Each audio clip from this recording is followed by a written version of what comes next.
Okay, good morning. We are continuing in Hilchos Milah Reish Samech Hey. Okay, we're starting with Zayin. Kishaha'av atzmo mohel et beno. So the father himself is doing the Milah. So then, we're going to see there's three opinions what to do with Shehechiyanu. So the first opinion here, hu mevarich Shehechiyanu. So when the father does the Bris Milah, so he's going to say the bracha, Salam Milah, Lahachniso, or Lahachniso, and then Milah, whatever it is. He cuts, and then he says the bracha, Shehechiyanu. Okay. V'im hamohel hu acher. What if most of this time, what happens? The moel is the moel, and the father is the father. They're two separate people. So the moel does the Milah, and the father says Lahachniso, and then, so this opinion says, if it's the father is not the mohel, yeshomrim she'ein sham birkat Shehechiyanu. That's it. You lose out the bracha of Shehechiyanu, because Shehechiyanu is for the person who does the mitzvah. When the mitzvah is done by the person who needs to do the mitzvah. At the Shehechiyanu, it's usually when you see something or experience something, but it's when you are the one who is experiencing it. Who has the obligation to do the Milah? It's the father. So Shehechiyanu can only apply to the father. It's not shayach to the moel bichlal. We're not saying Shehechiyanu for cutting. We're not saying Shehechiyanu for doing the mitzvah. We're saying Shehechiyanu for the simcha of your son having a bris milah. So this is the fifth one. This makes it a fifth bracha. When we said kol brachos, I guess we're adding shkaya. You can have besamim maybe on hadassim. Okay.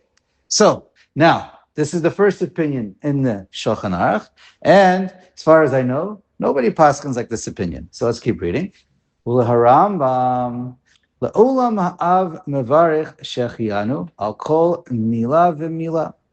The Rambam writes, no. The father always says Shehechiyanu as long as he's there. Right? You see the baby right after the bris milah, so then you say Shehechiyanu.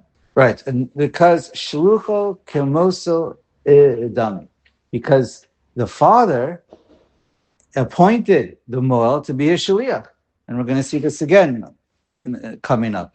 Since the father appointed him to be his shaliach, it's as if he himself did it, and so he does have the simcha, and therefore he says the bracha. So that's the Rambam. V'chein nahagu b'chol malchut Eretz Yisrael, and this is the minhag throughout Eretz Yisrael. V'Surya u'sevivotea u'malchut Mitzrayim, and Syria and Egypt, and in that entire region, that's the minhag. So this is the opinion, and this is the minhag in Eretz Yisrael by all circles, as far as I know. Sfardim, Ashkenazim, as far as I know, everyone says Shehechiyanu. The Gra, unlike the first opinion, unlike the Ramah that's coming up, so he says you should say Shehechiyanu, and so that became, even though that wasn't the minhag in Europe, that was his opinion, and that became the opinion in Eretz Yisrael. He points out, here he explains basically the same as the Rambam, and he says, right, you say simcha, the bracha Shehechiyanu is for the simcha on the mitzvah, and he points out, he gives a few different reasons why people disagree not to say Shehechiyanu, and he explains why that's none of their proofs are very good ones. I'll just run through them real quick. Interesting. So one of them is, we mentioned the Indian of a shaliach. Some say you only say it when it's a mitzvah mizman lezman, pidyon haben yochiach. And all the reasons don't hold up so well. Shehechiyanu is only said on things which happen every now and then. The general rule, now, anytime you have a mitzvah with simcha that happens once in a while, once a year, we say Shehechiyanu. Even, he points out, even if you buy a house, you sell it, and you buy it back again, you would say Shehechiyanu. Some say maybe he's an Eiffel. We don't know if he's going to live. He says that doesn't make any sense. We on a child, a regular child, we do a bris on Shabbos, and we're mechal on Shabbos. We never worry about that. Sa'ar diyanuka is a reason that some give. It'd be insensitive to say it. What's an example? Is an avel. It says two brachos, tova meitiv and baruch dayan emes. Yeah, if you inherit. Only if you inherit. But my point is, even an avel, at the time of the death, he's still an onin. He still says, Atov Metiv when he finds out. The only thing that the Gemara says, Sa'ar diyanuka by, because of the baby, we don't say Shahasimcha b'ma'ona. Or, as the Gemara and Ksubas, we don't say, that's only for a wedding, but here, whenever there's a benefit for the person, we say Shehechiyanu. The Beragola talks about it as well. When does the mom say, right? Right after the bris. But I think you wait till the finish of the Priya, and then you say Shehechiyanu. Before L'kayim Masayalad, yeah. Again, if you didn't, you can still say it after Kayam Esayalid. But yeah, however, the minhag of Ashkenazim in Chutz La'aretz is the Rama. Haga, Medinos Elu, Noagim Shalol Levarech Shehechiyanu, Afilu Keshaha'av Atzmo Mal Beno. We never say Shehechiyanu in Chutz La'aretz, and for a Bris Milah. It's not like it's a mitzvah to Tali Ba'aretz. It's just where the minhag became what it is. We don't say Shehechiyanu, he says, that's the minhag. Even if the father himself, that's the third opinion. And so im lo shamal beno bechor. Okay, so this is the one exception. If the son is a bechor, shechayav livtoso mevarach shehechiyanu b'shat hamila.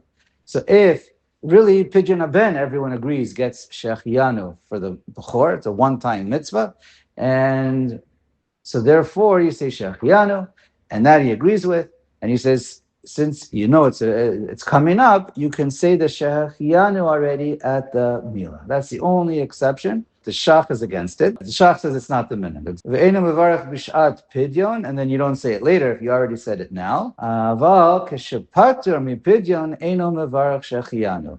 But even if it's a firstborn, but if it's not Shaykh Pidyon Aben, Bas Levi, okay. There's other reasons too. But whatever, if there's no Pidyon Aben, no, an Avel also says Shehechiyanu. An Avel does say Shehechiyanu if it comes up, and that's the time. So if a father has a bris milah, while he's in Avel, even during the 7 days, if that's when the bris is, he would say Shehechiyanu. The Aruch Amari Kash, he writes, some of you have it in your Shulchan Aruch, some of you don't.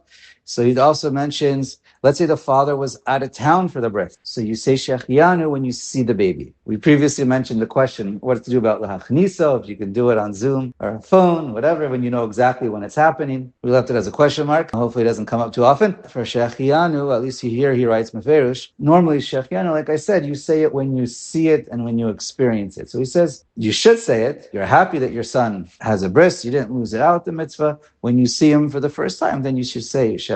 He also quotes, and that's from the name of the Radbaz, he also quotes in the Shem of the Radbaz, that adults also say Shehechiyanu.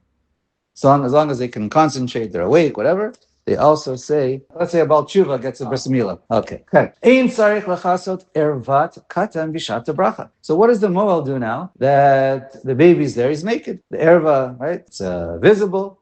What do you do? So he says it's not a problem. You do not need to cover it up. You can say a bracha. Right? The halacha is, unless the child is ra'oi lebia. That means for whatever the genitalia, for a man or a boy, it's 9 years old. For a girl, it's 3 years old. Halachically, mi'ikar adin, it is not considered erva.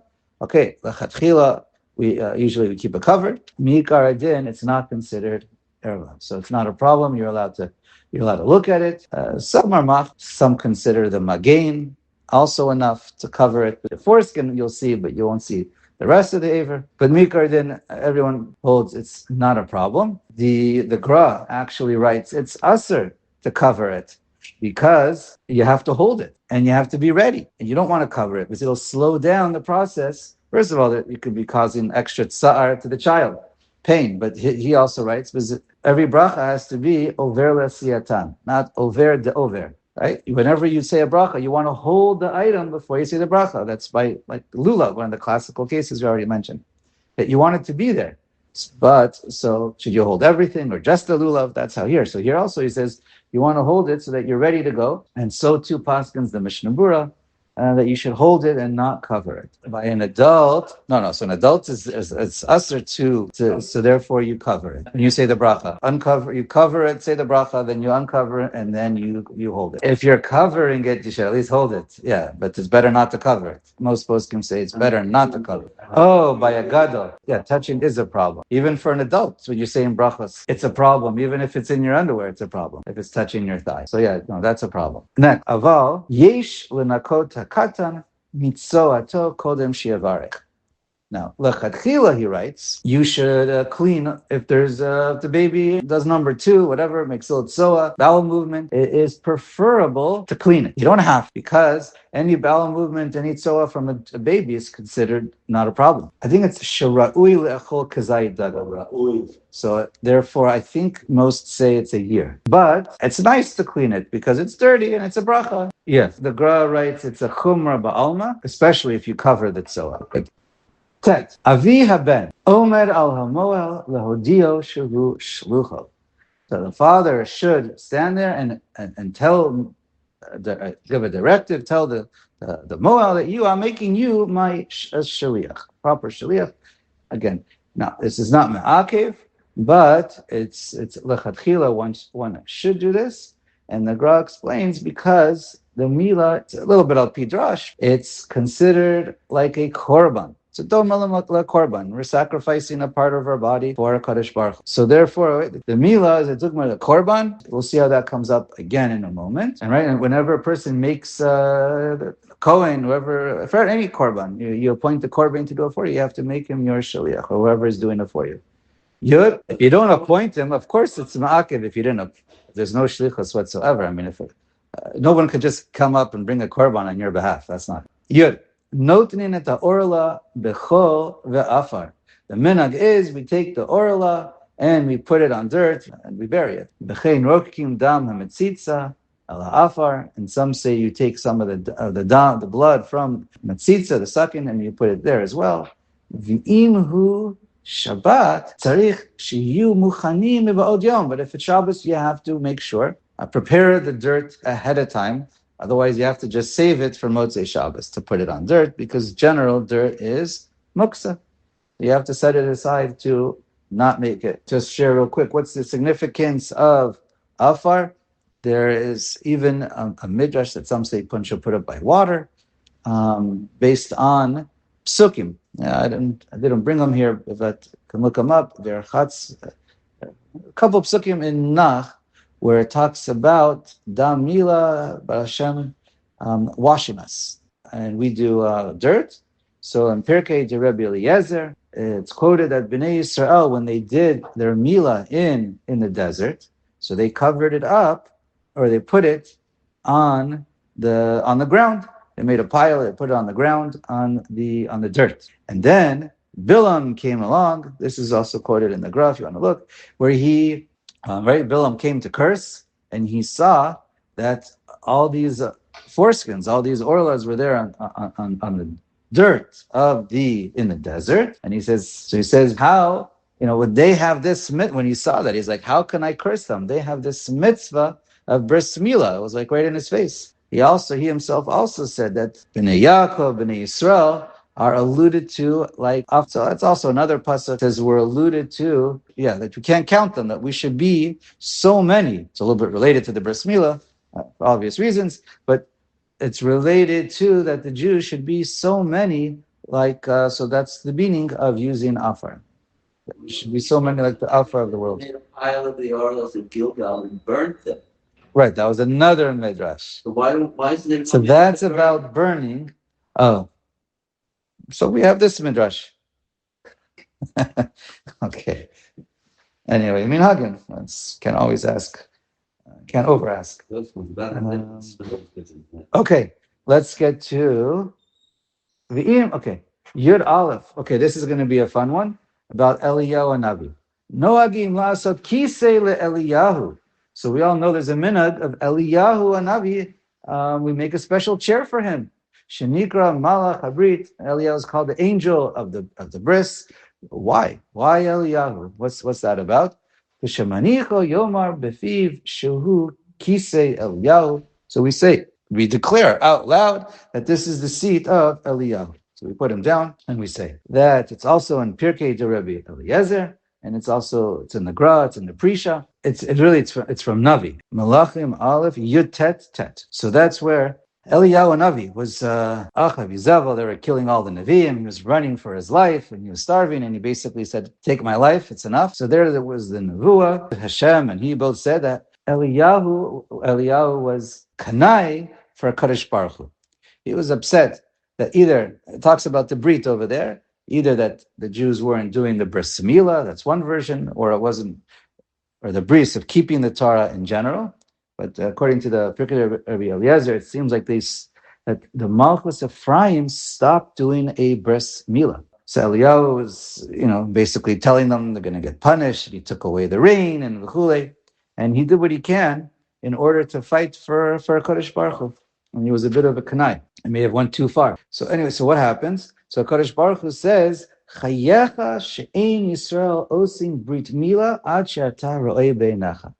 Because you are such a kanai, I'm going to make sure you go and you can see with your own eyes every Jew, every bris that happens. You're going to be there to witness the Prisha, and some say it was l'shvach. This was like a reward for Eliyahu. You fought for me, just like, and they also say, he also quotes over there that this is not the first time he was a kanai for Hashem, because he himself is Pinchas ben Elazar, that we just read about in the parsha. So you see, he was a kanai, so therefore Hashem gave him a reward to see it paid off what he did. V'yesh dorshim lish ganai, and some say no, it was actually a curse.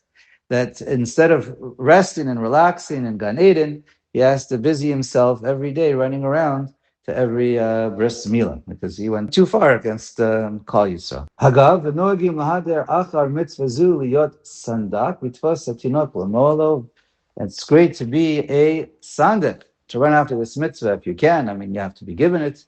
V'yafe koach hasandak mikoach hamo'al lahagdimo likrot b'torah. And it's a greater honor to be a sandak than to be a mo'al. So you should have him get the aliyah. To call sandak havi kemaktir ketoret. A sandak is special. It's as if you brought ketoret that day. The Gra quotes the Midrash Socher Tov from Kol Atzmatai Tomarna, where it says over there, because you want to use every part of our body for Kadosh Baruch Hu. So what do you use your knees for, or your thighs? It's for a sandak to hold the child, right, for the Milah and the Priya. V'chei noagim shelo litein shnei yeladim labal brit echad, that you don't kedamrinan gabi ketoret chodashim miketoret. So the Gra doesn't like this, but some say you shouldn't give it to. If you have two children, don't give it to the same sandak to be twice. Based on in other words, share the wealth.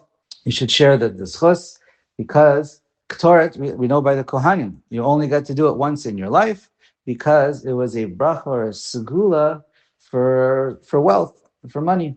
So therefore, you want to pass that around to everybody. So it's the same idea here. He writes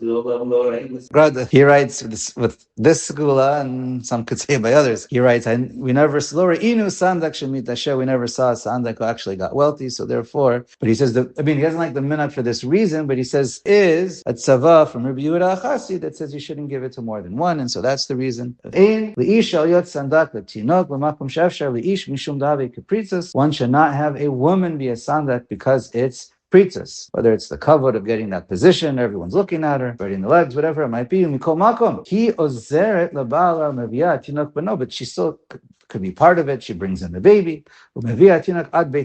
She brings it up to the door of the Beit Knesset, and then someone takes it from her, a man, and he becomes a sandak. I think he's talking about she gives it to the sandak, or you can pass it to a few people to get more kibudim. Right, exactly. Now, obviously, the man could do the whole thing. You don't need her to bring it in, but that's the minhag. And there's an inyan for the moel to be to daven for the alma that day, because he's a moel. They have it's a play on word of the sword, but also he's the Baal mitzvah, so it's an inyan.